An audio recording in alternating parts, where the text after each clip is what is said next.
Oh, hey, didn't see either. Guys, I have a problem. I keep signing up for classes that I don't need for the sake of back to school deals. Like, do I need to know how to do wood carving? No. But when pencils are 2 packs for $1, how could I pass that up? Classroom of the Elite is a light novel series written by Shogo Kinogasa with its illustrations done by Shie Sasane. And it's nothing short of an absolute success, with 5 million sales in the light novel department going from 2015 to, well, present day in its sequel series titled Second Year, which came out in 2020, taking the series 5 years to get to its second year, just like me in high school. But it's no wonder that the anime was such a success when it came out, with the second season being desired from fans since the end of its first run in 2017. But it wouldn't be till 5 years later that they actually got it. You know, I've waited a long time for my phone to charge before just to realize it wasn't plugged in, so I don't know, maybe they just need to plug in Classroom of the Elite again. The premise was whipped up under the author's reflection on how much when you're in school they tell you to do nothing but study, and that's kinda limiting. At least that's what the light novel says. Personally, I first heard of the series when I was into Assassination Classroom, and I can see the comparisons, but woo-wee would I not personally compare them. However, rolling into the premise, there's a very high caliber school that boasts a 100% graduating class rate of people getting jobs or going into the college of their choice. Oh hey, what are we talking about, class? Plans for the future? Yeah, I want to be a YouTuber. No, we need to have him expelled, like, now. Of course, it's not just a slice of life about a pretty cool school, it's actually a story about an experimental government-funded school that pretty much emulates the most fun part of the real world, which is the most absurd, rampant amounts of corruption and manipulation to position yourself high up in the self-contained society. The opening's also catchy. Made by the anime studio known for its like a school but not really anime studio, Lerke Studio. Lerk Studio. Leas Studio. Wait, why are all these different? This anime really has a lot going for it. The ideas that are drummed up for these scenarios work perfectly for what's being presented, which is people are sorted into different classrooms based on how well they perform both academically and in general, for what future intimidating people and business majors would end up doing, which ranks to classroom A, B, and C, and finally classroom D, which is where we find most of our cast.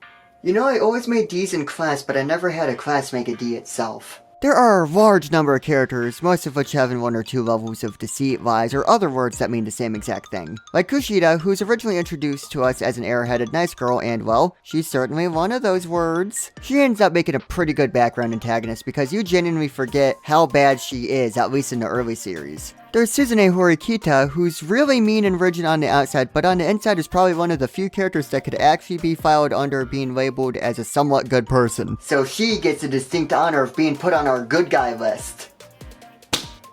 There are a lot of other characters which all hold a lot of value in the plot, like the 2 people who are trying to essentially be the top dogs of the school in terms of influence and power. But the character I want to focus on the most is not so coincidentally our protagonist, Kiyotaka Anakoji. So it's no secret that there is a little bit of a pattern when it comes to light novel protagonists that they tend to be a bit on the cooler side than you, and they are written to be smarter, stronger, more capable, all that good stuff. Dude, have you heard about the new kid?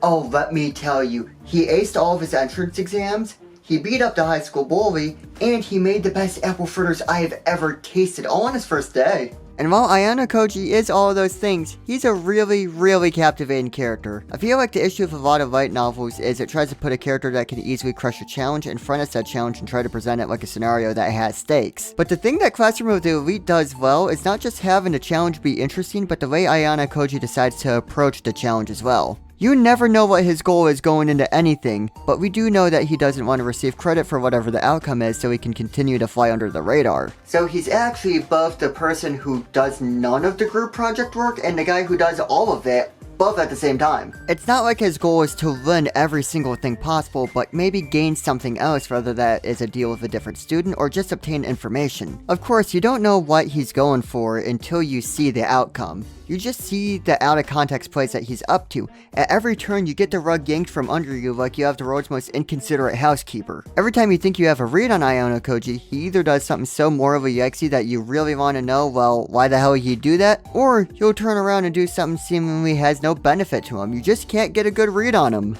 Yeah, I can't get a good read on anyone, not without my glasses. But I wouldn't have a good representation of my opinion to this series if I didn't mention how complicated these exams can be. Like, they even rival the most complex second grade spelling test. No, the H is silent in Ghost. How was I supposed to know that? But Classroom of the Elite just likes to make the most straightforward scenarios incredibly complex. On one positive side, it shows how complicated these characters have to think in order to achieve their goals or to come out on top. On the other side of things, I have no idea what's going on here. Yeah, they're competing in a sports festival, but I didn't see them do any stretches once. What the hell is going on in this Mickey Mouse competition? Like, there's a test where they're supposed to find someone who was assigned VIP, and each of them are in a planet-named group, and to be fair, like, after the explanation, it's simple, but that isn't until after the problem is solved. I watched 3 or so episodes of all the information I had being that Uranus is a funny-sounding name for a planet. But then there was a wilderness survival section where it seems pretty cut and dry, but there are so many twists and turns, and none of them looked for the wilderness Arby's. There's always one out there. If you haven't seen one, that says more about you than anything else. I'd be lying though if I said this complication didn't work in its favor. Because not once watching the show did I feel like I knew what was going to happen next. Every single character, even when you know their motivation, you have no idea what they're capable of and just how much of a complete wild card that our protagonist is. It creates an unpredictable ride no matter how much you pay attention. Though my chances may be better if I actually turned on my monitor. The comparisons I mentioned with Assassination Classroom are pretty fair. It's a prestigious school that boasts its experimental design, where the last class, where the main character usually is designed to be the worst of the worst. However, the differences are that Assassination Classroom has a fantastical element where a lot of lessons are based around learning to assassinate an unkillable creature. And Classroom of the Elite has elements that should require content warning at the beginning of some episodes. I miss Mach 20 hijinks. I'm just seeing felonies right now. Classroom of the Elite is such an interesting watch because you genuinely have no idea what's going to happen next. While a school like this would more than likely never exist, the fact that its concepts are so down to earth makes you feel so much more immersed in these plot lines because it ends up being really believable. And you do feel like you learn something from these characters. Maybe you learn how to read people a little bit better. Maybe you realize you don't need to enroll to get a binder for 50 cents. Now I just need to find out what to do with all these certificates. I like wood carving, I guess.